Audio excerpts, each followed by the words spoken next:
All right. Hi, everybody. Are we enjoying dinner? Yeah, I heard one whistle out there. Are we enjoying dinner?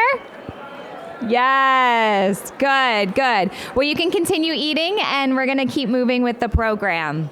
We have an exciting speaker just about to join us. So when the Waisman Center opened in 1973, the west annex of the building was a school for individuals with disabilities. When legislation was passed that prohibited such exclusive educational settings, the school closed and reopened in 1979 as a model inclusive early childhood program with a developmentally diverse enrollment. That first class had 2 children with special healthcare needs, a young boy with autism and a young boy with Down syndrome. Both of those kids went on to achieve great things. Matt Ward, who is autistic, is an accomplished artist with his own business and a graduate of UW-Madison. Yes. And David Egan is a nationally recognized self-advocate, author, and Special Olympian. He's addressed Congress on many topics and is a tireless advocate for inclusion and the importance of support for research. And we are so lucky to have him here with us tonight. So please help me welcome David to the stage. Thank you. Thank you.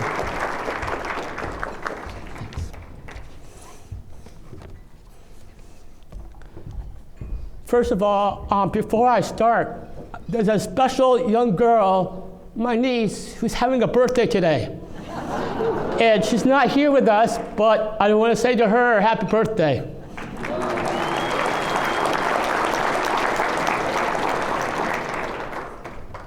Good evening, everyone. How's everyone doing tonight? Good. I can't hear you.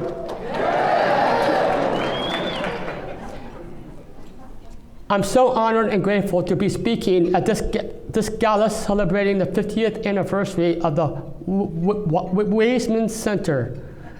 Thanks to all of the supporters and all of you here tonight.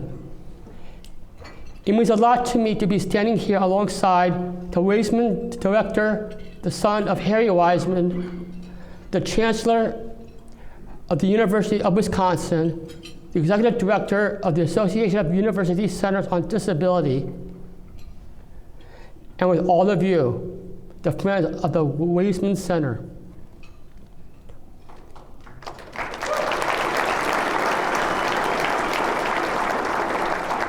I am thrilled to demonstrate that individuals with intellectual challenges do matter, and we do have abilities.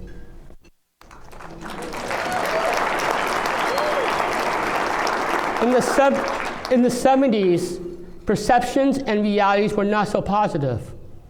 Having family and friends nearby was uncommon for people with Down syndrome. That's because so many of us lived in state-run institutions where people like me were kept out of sight.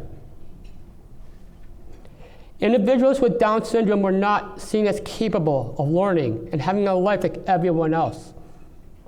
That was a myth.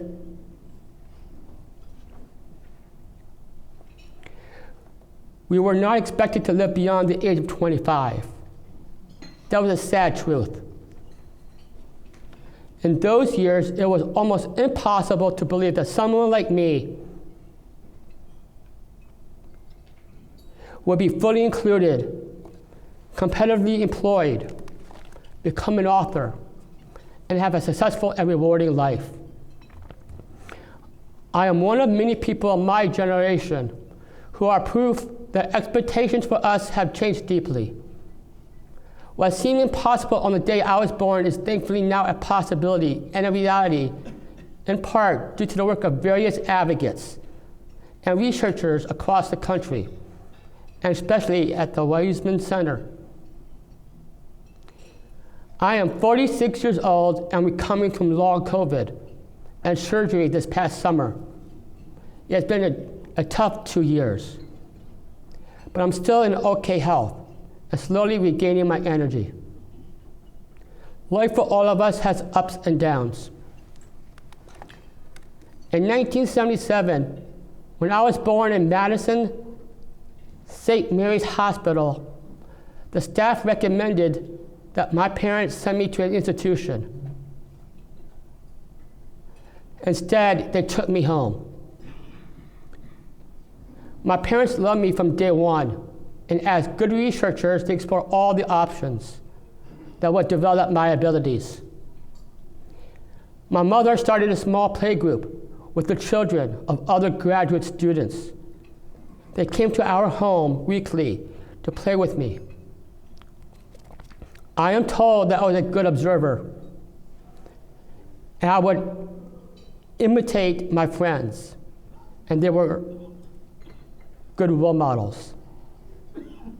I also went to Kiddie Camp, an early childhood program for children with disabilities. The teachers were kind, but my parents were not convinced that the setting was right for me. Thanks to Dr. Opitz and Rita Holstein, we were able to connect with the Waisman Center. So in 1979, the Waisman Center opened its doors to the first inclusive childhood program where kids with and without intellectual disabilities learn and play together. I with Down syndrome, as well as Matthew, a child with autism, were the lucky two kids to be fully included in the program with 10 other kids. We could be considered the pioneers. Later down the road, in 1982, my younger sister Teresa experienced and enjoyed that same inclusive setting. I'm so happy to see that the program has grown over time and is serving hundreds of kids for a better future. As a Joseph P. Kennedy Jr. Public Policy Fellow, a Shuttle Shriver International Special Olympics Global Messenger, I am thankful that Eunice Kennedy Shriver, the founder of Special Olympics, advocated for individuals with intellectual disabilities. She's a pioneer and my friend. She inspired her brother, President Kennedy, to create intellectual and developmental disability research centers all over the country. Thanks to Eunice's vision and Dr. Waisman for establishing the research center at the University of Wisconsin in 1973. I participated in research early in my life. Anna Dula and Rita Hosting would visit our home once a month to observe and document my gross and fine motor skills. I was the subject of their studies for 18 months. I do not remember that part of my early childhood, although I have seen the videos. I was a funny baby. I like to play with balls and prefer green beans to picking up raisins. I like the camera, and as you might imagine, I still do. Being included at an early age at the Waisman Center made a big difference in my social and verbal skills. Family, friends, and teachers had expectations of me. I'm very thankful for all of my wonderful teachers. It is because of that solid foundation at the Waisman Center that I was successfully in my journey. Parents tell their kids they can be anything they want to be. When I was growing up, I wanted to be a person who didn't have Down syndrome. I used to ask my mother, when will I get rid of this Down syndrome thing? She would say, it is something that stays with you all your life, but does not stop you from having dreams and being successful. Having Down syndrome does not define me as a person. People with disabilities do not want pity. We want to be accepted for who we are and given an opportunity to succeed like anyone else. I dare to dream about changing the way people think of us, opening doors for people of all abilities to shine and overcome challenges in the community, schools, sports, the workplace, and all levels of our society. If we dream, we can imagine a world that greets people who are different with respect and inclusive actions. I believe that when we focus on abilities, our lives become richer. Embracing abilities makes it possible for everyone to surprise themselves and their community. This applies to people with and without disabilities. I want to remind us all that we share in the same humanity, regardless of race, culture, gender, disability, or socioeconomic status. In my life, I have focused on breaking down barriers and opening up opportunities for people like me. I hope that the next generation of individuals with disabilities can live long and prosper, as Science Officer Spock from Star Trek would say. Spock teaches us that the things that make us different are the same things that make us awesome. I am a Star Trek fan, if you couldn't tell.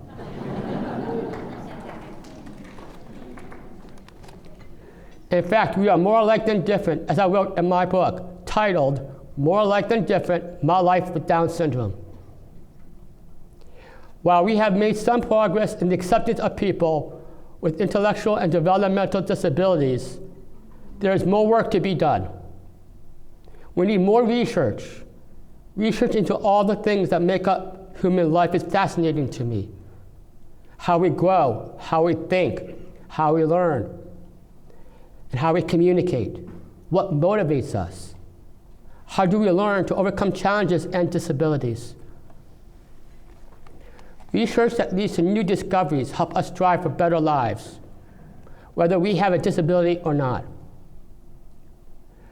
I've been part of research studies all my life, starting with the University of Wisconsin when I was very young. I've also been part of studies funded by the National Institutes of Health. I'm very proud to have volunteered with my dad a few years ago for the stem cell research at the Waisman Center, and later with my brother for the ABCDS research on Alzheimer's. I hope that our extra chromosome could be a clue to understanding this disease. I'm still involved with research studies, but not just as a subject of the research. I'm also an advocate for more research in people like me.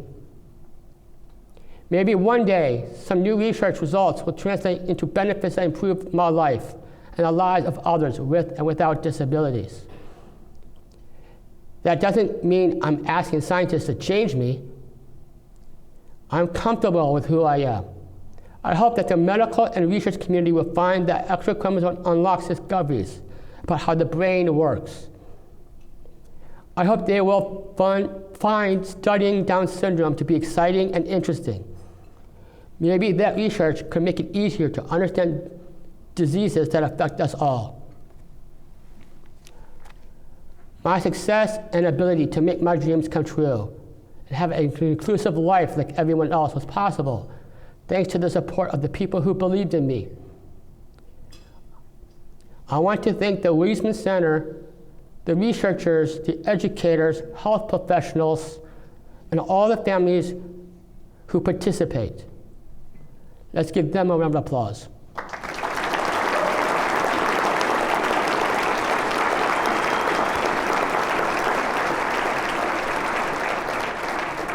Families are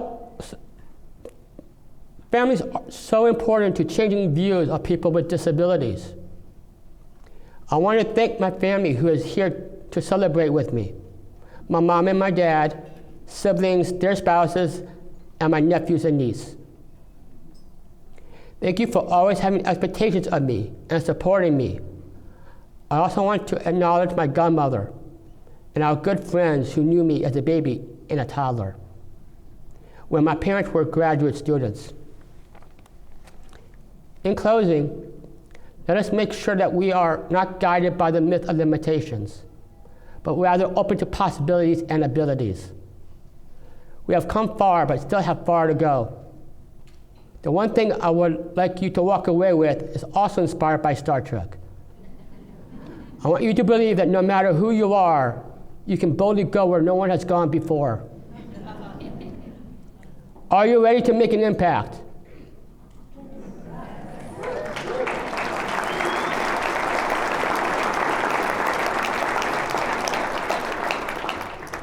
Are you ready to lead?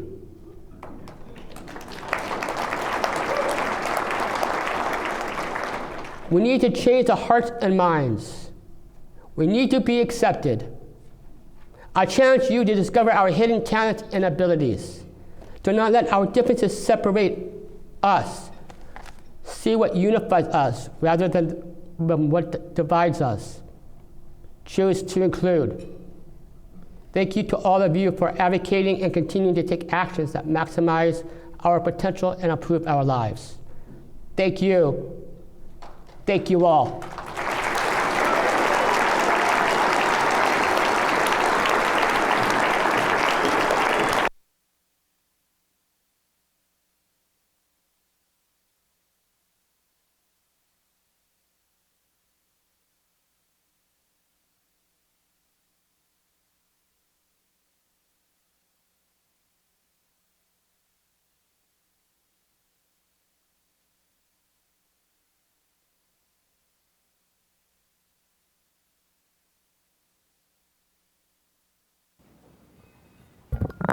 Wow. David, such a beautiful story, such a beautiful, supportive family you have here. Truly an inspiration. So thank you so much for sharing. Can we give him one more round of applause, please?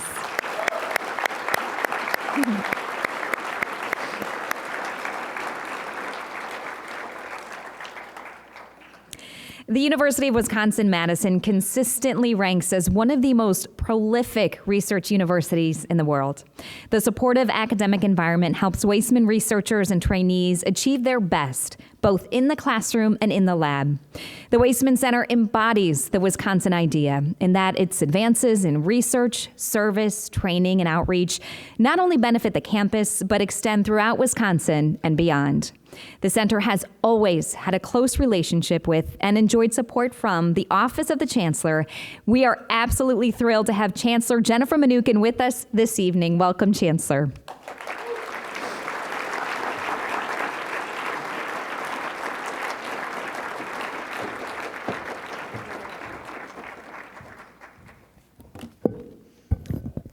Thank you so much, Amber, and hello, everybody. I'm delighted to be here with you and to celebrate 50 momentous years of truly life-changing work here at the quite extraordinary Waisman Center. I also just want to thank David Egan for that truly unforgettable keynote address. I think that will stay with all of us for a very long time and remind us of just how important inclusion and dreams are. It's also just tremendous to be able to hear from Don Waisman and to hear your thoughts about your father, and to have so many Waismans in the room, so many that some of them even pronounce it Waisman, right? So we're delighted to have you here, and we also very much hope that that your one relative, I think it might have been Joshua in Israel, I hope that he is safe and okay. Excuse me. Harry Waisman's strong belief that physicians who treat children have a responsibility, not only to the individual, but to the broader society, has quite literally not only changed many individuals' lives, but has changed the world. To anyone who's wondered what the Wisconsin idea is all about, I just don't think you have to look any further than Dr. Harry Waisman, a man not just dedicated, but fiercely dedicated to innovation for the public good. And to the leaders who help ensure that his legacy is carried forward, the members of the Waisman Center Board of Visitors, the Friends of the Waisman Center, if you're in one of those groups, will you raise your hand so that we can appreciate you and give you a round of applause? Thank you.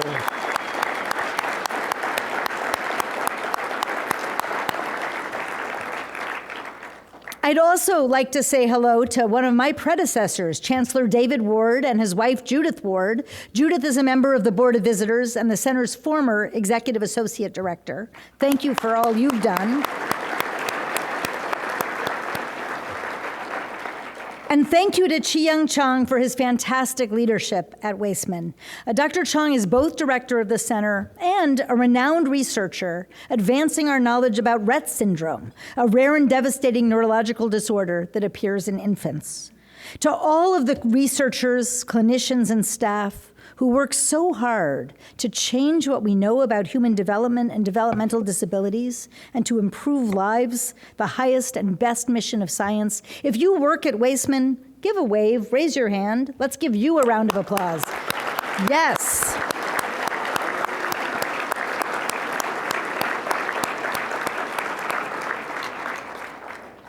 And finally, I also want to thank all of the individuals and families who engage with the Waisman Center's research, clinic, and programs. Your partnership shapes what we do. It allows us to continue the proud tradition of bringing new knowledge and discoveries into the world. I'm grateful to all of you for allowing us to be part of your lives. Thank you. Now, I've been chancellor now for just over a year, so I guess it's my sophomore year now. And I like that. It's better than being a freshman. You know the lay of the land a little bit. And one of the things that's impressed me so much as I've gotten to know our amazing university is the way in which experts from a huge variety of disciplines work across to find solutions to truly complex problems. To be sure, all large research universities do interdisciplinary work. But here at UW-Madison, it's really woven into our DNA. We have a long tradition of approaching problems from lots of angles in order to try to find groundbreaking, life-changing innovations here on our campus. And there's truly nowhere where that's truer than at the Waisman Center. Waisman brings together faculty and students from more schools, colleges, and departments than any other center at UW. 20 departments, 7 different schools and colleges. It houses research, clinical service, training, and education literally under one roof, which means you'd actually have to work pretty hard not to collaborate. And that means the center is ideally positioned to work on very complicated problems of the extraordinary complex human brain. There are so many examples I could give, but it's been a long evening, so I'm going to give just one. Waisman's had so much influence in so many ways, but I will talk about just one here. The transition from adolescence to adulthood can be hard for anyone. Before the year 2000, very little research had been done on the particular challenges and experiences of teenagers with autism and their families. So Marcia Malik and Leanne DeWalt started a longitudinal study of 400 families, and it's been going on for 22 years. It's the longest study of its kind anywhere. Dr. Malik couldn't be here tonight, but I got to sit with Dr. DeWalt at dinner and hear about the transformative work that they've done. One of the things they've developed from their study is a program called Transitioning Together that brings families in for sessions that connect them to one another and to resources, and meanwhile, their teenagers meet in a social group to talk about aspects of adulting that can be really hard for anyone, and maybe even a little harder if you're on the autism spectrum. Things like applying for jobs, making a budget. And Transitioning Together has helped so many families that it's now been adopted as a program in 11 other states as well as in Canada. It's really hard to imagine a more perfect example of the Wisconsin idea.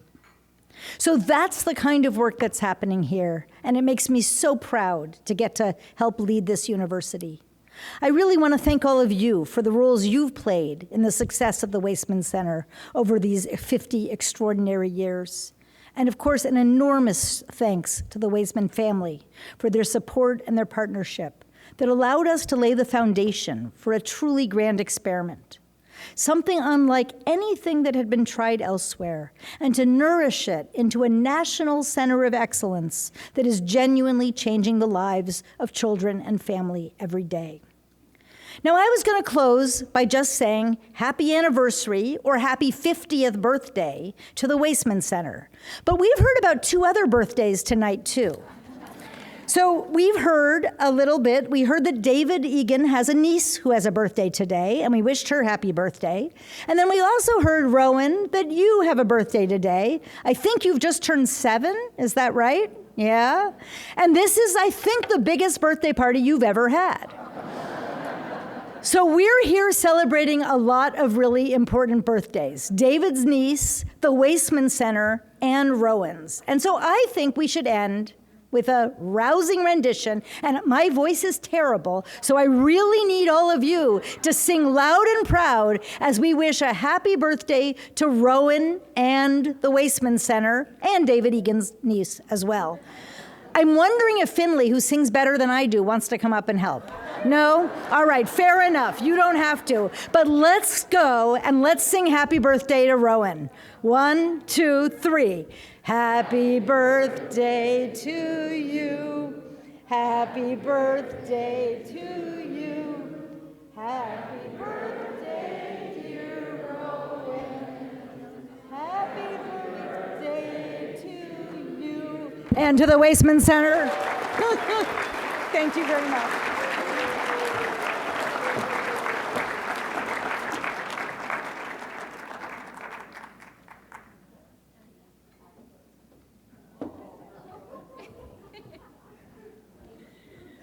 Thank you, Chancellor. That was fun. Translational research has been a major focus at the Waisman Center, where discoveries from the bench will one day hopefully impact clinical care and services through interventions and treatments. Part of what makes these discoveries possible is the participation of thousands of individuals and families in research. Tonight, we spotlight just one of the many studies at the center that are focused on improving the lives of individuals with intellectual and developmental disabilities and neurodegenerative diseases. The video, produced by Roach Productions, highlights the research of Brad Christian and Segan Hartley. It's focused on the connection between Alzheimer's disease and Down syndrome, and two special families who have made significant contributions to improving lives and transforming futures through research participation.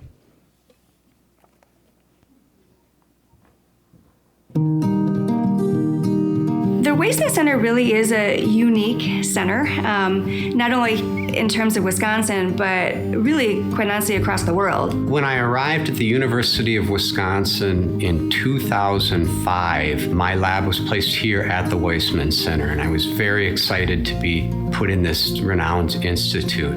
So the four pillars of the Waisman Center are research, clinical service, training and education, and outreach. We have more than 40 investigators here at the center. We also have a collection of specialty clinics that provide clinical care to many patients and families. In the broadest sense of training and education, we have a childcare center located in the Waisman Center. We have researchers who represent nearly all schools and colleges on campus. And so under one roof, it allows someone like myself, who comes from a human development and family studies background, to collaborate with someone like Brad Christian, who comes from medical physics and psychiatry, in order to do true team science research. Examples of neurodevelopmental disorders would include autism, Down syndrome, Fragile X syndrome, Rett syndrome, Alexander disease. In contrast, in neurodegenerative diseases, you often have loss of cells or tissue. The ones that are more well-known include Alzheimer's disease, Parkinson's disease, ALS. We have made a lot of groundbreaking discoveries in terms of research and service. Many of those have translated into treatment, intervention, or practices that had real impact. The study we're working on is called the Alzheimer's Biomarker Consortium of Down Syndrome, and we call that the ABCDS study. We know that people with Down syndrome, the lifetime risk for developing Alzheimer's disease is about 90%. The goal of the overall study spans many sites throughout the United States and the United Kingdom, is to bring in 600 people and study them over time. At our last count, I think we had 30 families who have been with us since 2010. We get to see families about every 16 months. So we get to hear about their vacations. We get to hear about new boyfriend, girlfriends, new jobs. Well, my name is Brian. I'm 39 years old. I live by myself. I work at the YMCA, and I like to watch TV, make my own food, sports, do on my computer, always do. And I always take walks Brian was 3 or 4 when we got involved with the first program here at the Waisman Center. His hearing loss was actually discovered here. I like that machines. I really do. You have to sleep. I'm a nap person, because I am. Brian was excited to come into it. He never hesitated about it. He said, yeah, I want to do it to help other people. I am Erin Colleen Harvey, and I'm 41. I am a teacher's assistant for Children of the Cross. I am part of ABLE. It's called Actors Breaking Limits. I've been to 6 continents and 6 oceans. What is your favorite thing to do when you come to the Waisman Center? The memory thing. I actually have photographic memory and visual memory, and sometimes it gives me the benefit to see things which most people cannot see. You know, one of the things that's been really a blessing being involved in this research study over the decade has been that started with something as simple as, can we use this tracer to figure out if it kind of works?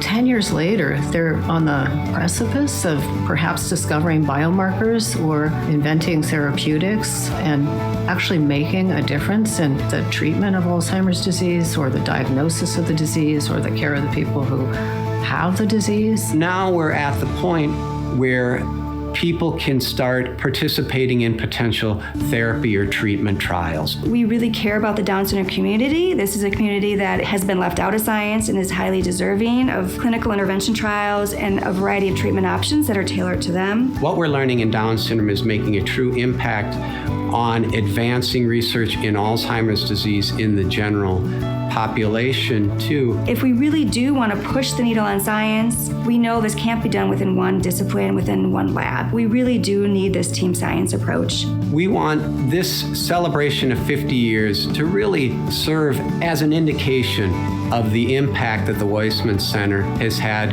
with people with intellectual and developmental disabilities. You actually truly are practicing the Wisconsin idea, and I think we have the best people here. They share the single vision of improving the quality of life of people affected by these conditions and their families.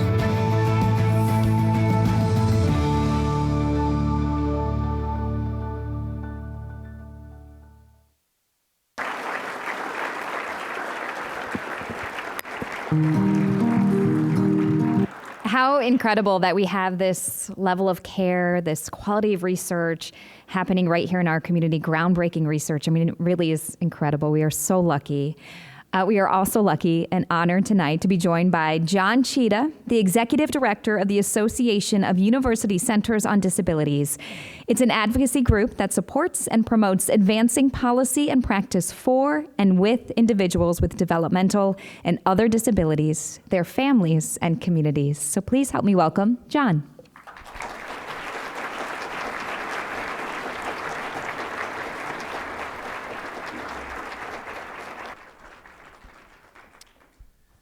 Thank you, Amber. Testing, 1, 2, 3, there we go. I'm honored to be here tonight to share the stage with Chung, Don, David, and Chancellor Mnookin. As Amber said, I am the Executive Director of the Association of University Centers on Disabilities, a national network of 143 university-based research, training, and service providers located in every state and territory. Based in Washington, D.C., our mission is to advance policies and practices that improve the health, education, social, and economic well-being of all people with developmental and other disabilities. And we do that by supporting our members in research, education, health, and service activities that achieve our mission. The Waisman Center is one of the brightest jewels in the crown of that network. There are actually 3 distinct programs we support and represent, and all 3 of those are present here at the Waisman Center. The University Center for Excellence on Developmental Disabilities, led by Leanne DeWalt, supports the full inclusion and self-determination of people with developmental disabilities and their families through training, technical assistance, and projects connected to the community. The Leadership Education in Neurodevelopmental and Related Disabilities, or LEND program, led by Gail Chodron, is an interdisciplinary workforce development program focused on leadership development and disability competency. It is creating a new generation of clinicians and allied health professionals and educating family members and self-advocates as well. The Intellectual and Developmental Disability Research Program, led by Chung Chang, is research-focused, seeking to understand everything from rare genetic conditions to health disparities. The beauty of the Waisman Center, and nearly unique thing about the Waisman Center, is not only does it have all three of these federally funded programs, but they exist under one roof, as the Chancellor has said, fostering partnership and collaboration across teams and projects and adding value to each in doing so. And the value isn't just created for the staff or the trainees in those programs, but for the families across Wisconsin, bringing their kids living with intellectual and developmental disabilities in for a clinic visit, or local families dropping their child off at the early childhood program. The knowledge generated and shared within the Waisman Center spans the entire health continuum, from the lab to the clinic and into the community, and all of us benefit from that cross-fertilization. I want to stress the interdisciplinary approach here. Disability, especially complex and lifelong disabilities, often requires a customized blend of health and community-based services and a team approach by those supporting individuals and families. This requires an interdisciplinary approach, one that is part of the DNA here at the Waisman Center. If only the rest of the world supported individuals with disabilities and their families with such a common sense, integrated approach. We have come so far as a disability community, as a provider community, and as a research community since Eunice Kennedy Shriver and her pediatrician colleague Robert Cook convinced JFK that national action and dedicated funding was needed to better serve those living with intellectual and developmental disabilities. That funding would lead directly to creating the programs at the University of Wisconsin that would become the Waisman Center. And since then, over time, we have moved away from institutional living and embraced community-based support models for people with disabilities. There are now more dollars being spent nationwide on community-based services than institutional services, and that positive trend continues, even in challenging budget times. Attitudes have changed, and many public policies with them, in line with the strong statement made by Congress enshrined in the Developmental Disabilities Act. Disability is a natural part of the human experience that does not diminish the right of individuals with developmental disabilities to live independently, to exert control and choice over their own lives, and to fully participate in and contribute to their communities. Importantly, and most recently, the voices of people with disabilities themselves are now being heard in ways that they never have before. People living with IDD are increasingly joining the staffs of our network centers across the country.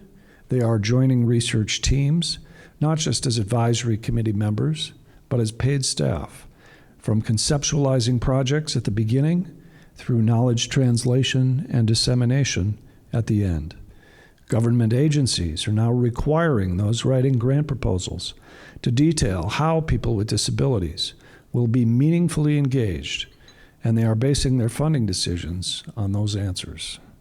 While this is new to so many places across the country, this is often just how things are done at the Waisman Center. So what does the future hold for those of us working in partnership with people with disabilities to improve outcomes and help ensure a meaningful life in the community?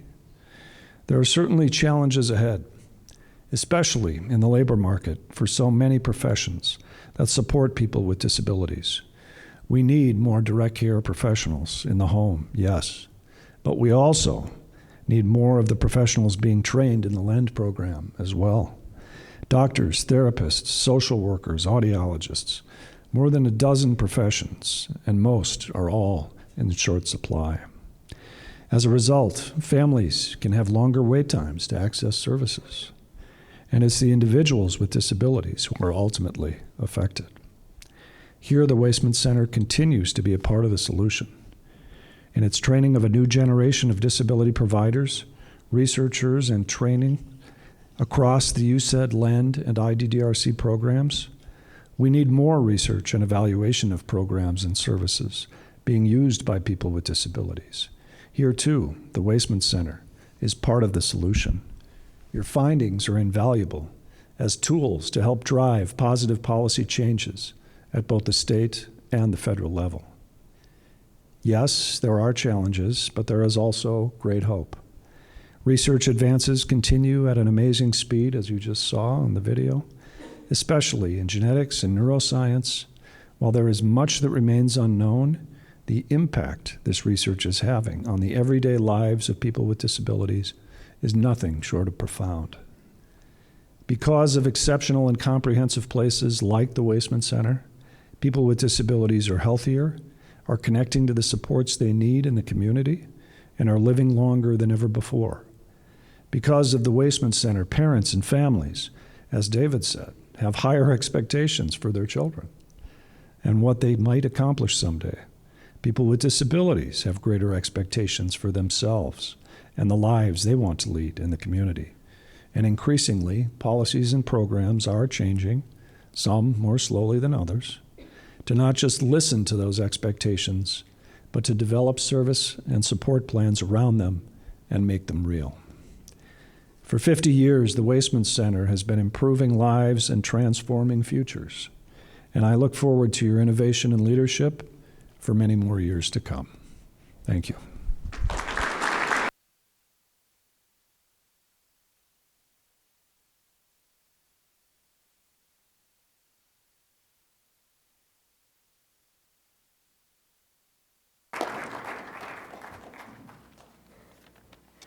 Wow, what an evening. I went from being so nervous at the beginning to being so happy now, and I really don't want this to end. But let me give special thank you to all of our speakers and Marnago tonight. Thank you so much. Let's give them a round of applause.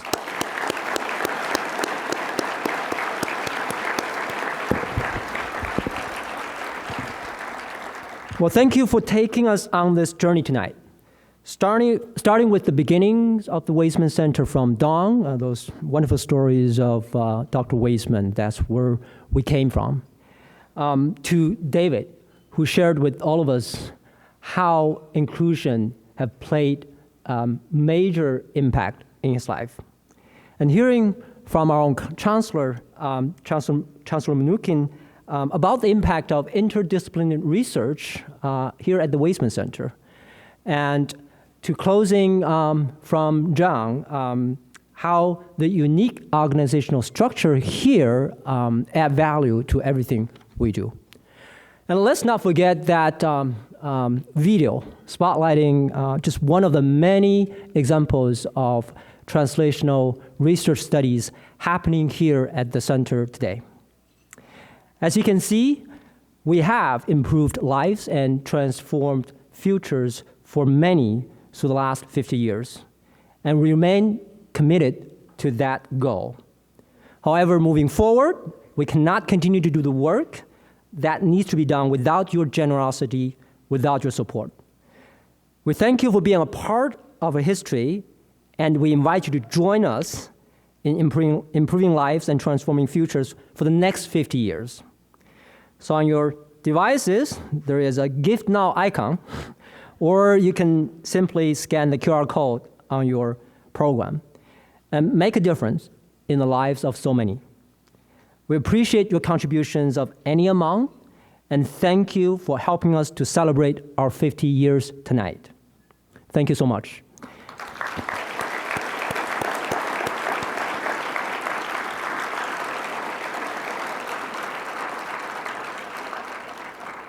And as a small gesture of our appreciation, please take the commemorative mug and note cards at your table setting. The note cards and the centerpieces feature artwork from the Harvey Stevens International Art Collection by people with disabilities. Tonight, we're joined by two contributing artists to that collection, I want to recognize Matt Ward, whose art is featured on some of the centerpieces, and Christopher Long, who created the artwork of Waisman Center featured on the gala invite you all received.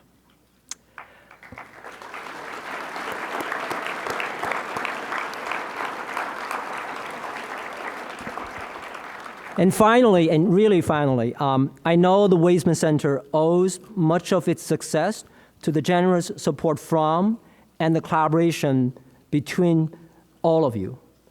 The Waisman Center is a perfect example of the whole is greater than the sum of its parts.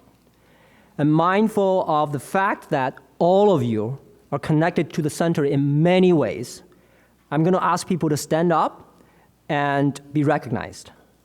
And please don't sit down once you stand up. Let's start with the past and current members of the Board of Visitors.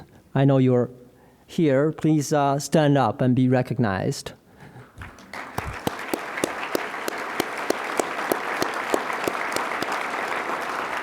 And let's continue with the past and current members of the Friends of the Waisman Center Board. Please stand up. I know you're here. And also past and current members of the CAC, the Constituents Advisory Committee. Please stand up. You're over there. And the past and current Waisman Center faculty, clinicians, staff, and trainees. You're all over the place. Please stand up.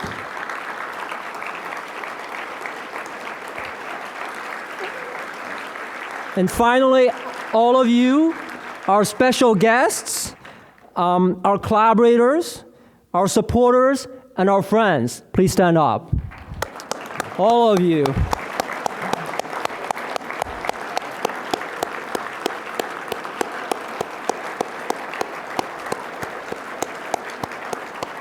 I think now that all of us are standing, we can celebrate together in belonging to this big family called the Waisman Center. And let's give a final round of applause for all the wonderful things we have accomplished together. Thank you all.